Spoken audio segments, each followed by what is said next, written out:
사랑하는 행복한 교회 성도 여러분, 이 영상을 보시는 하나님 나라의 귀한 자녀 여러분, 오늘은 2023년 5월 6일 토요일입니다. 오늘 매일 성경 본문에서는 이스라엘 백성을 저주하려는 모압 왕 발락의 노력은 그치지 않았다는 것을 보여줍니다.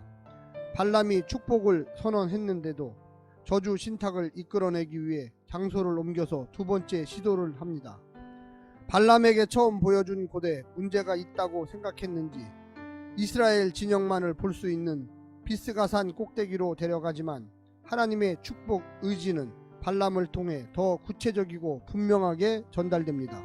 오늘 본문을 나누어 보겠습니다. 민수기 23장 13절부터 17절 발락의 두 번째 신탁 시도, 18절부터 24절 발람의 두 번째 예언, 25절부터 26절 발락의 두 번째 불평. 오늘 본문 민수기 23장 13절부터 26절 말씀을 듣고 다시 오겠습니다.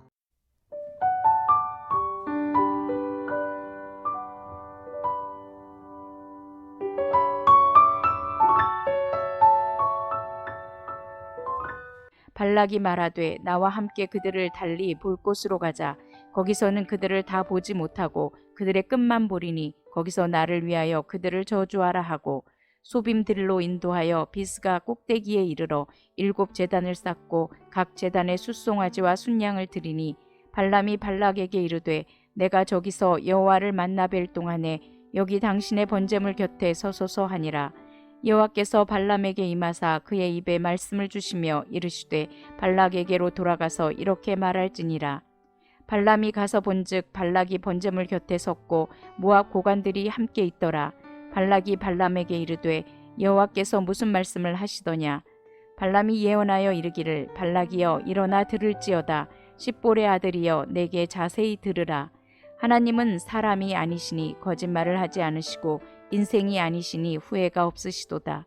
어찌 그 말씀하신 바를 행하지 않으시며 하신 말씀을 실행하지 않으시랴. 내가 축복할 것을 받았으니 그가 주신 복을 내가 돌이키지 않으리라. 야곱의 허물을 보지 아니하시며 이스라엘의 반역을 보지 아니하시는도다. 여호와 그들의 하나님이 그들과 함께 계시니 왕을 부르는 소리가 그 중에 있도다. 하나님이 그들을 애굽에서 인도하여 내셨으니 그의 힘이 들소와 같도다. 야곱을 해할 점술이 없고 이스라엘을 해할 복술이 없도다. 이때 야곱과 이스라엘에 대하여 논할진대 하나님께서 행하신 일이 어찌 그리 크냐 하리로다. 이 백성이 암사자같이 일어나고 숫사자같이 일어나서 움킨 것을 먹으며 죽인 피를 마시기 전에는 눕지 아니하리로다 하매 발락이 발람에게 이르되 그들을 저주하지도 말고 축복하지도 말라. 발람이 발락에게 대답하여 이르되 내가 당신에게 말하여 이르기를 여호와께서 말씀하신 것은 내가 그대로 하지 않을 수 없다고 하지 아니하더이까.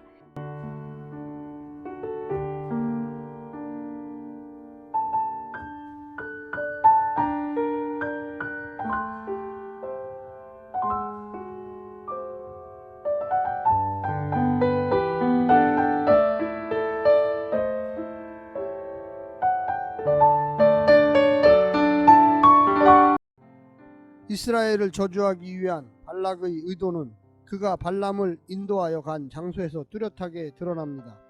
발락은 발람을 소빔들로 인도하여 비스가산 꼭대기에 이릅니다. 비스가산은 모세가 죽기 직전에 올랐던 산으로 잘 알려져 있는데 그곳은 이스라엘의 진영의 끝자락만 보이는 곳이었습니다. 소빔들은 비스가산 근처에 위치한 평지로 보이는데 산악지대로 인해 시야가 막혀 이스라엘 진영이 제대로 보이지 않는 곳 같습니다. 오늘 본문을 세 부분으로 나누어 자세히 설명드리겠습니다. 첫 번째, 발람을 유혹하는 발락. 발락이 발람을 비스가산 꼭대기로 데려갑니다. 거기서 이스라엘의 끝만 보게 합니다.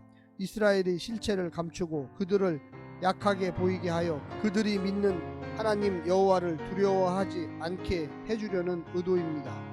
거기서 7 제단을 쌓고 7 소와 양을 태우고 신탁을 기다렸습니다. 자기 마음이 바뀌지 않은 채 신탁을 들으면 무슨 소용이 있습니까?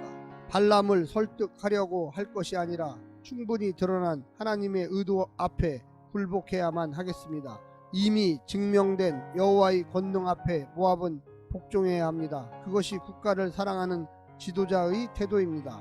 두 번째, 발락에게 할 말하는 발람. 여호와를 알되 그분을 인정하지 않는 발락에게 발람은 하나님께서 그 입에 넣어주신 말씀만 전합니다. 자신의 주장이 아니라 하나님의 자기 주장을 전달합니다. 발락은 여호와께서 무슨 말씀을 하시더냐고 물었지만 이스라엘을 향한 여호와의 변치 않는 사랑의 고백을 듣자 발람에게 이스라엘을 향한 어떤 축복도 저주도 말하지 못하게 합니다.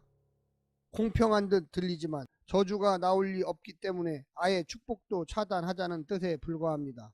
내가 하나님을 내 주권자로 인정하고 살 때 세상도 나를 통해 하나님을 알게 되고 인정하게 될 것입니다. 세상의 불신을 탓하기 전에 내가 세상 앞에 어떤 하나님을 보여주었는지 한번 되돌아 보십시오. 세 번째는 발람에게 할 말 하시는 하나님. 발람에게 들려주신 이스라엘의 하나님 여호와의 말씀은 언약의 파트너 이스라엘을 향한 하나님 당신의 사랑이었고 신실함이었습니다.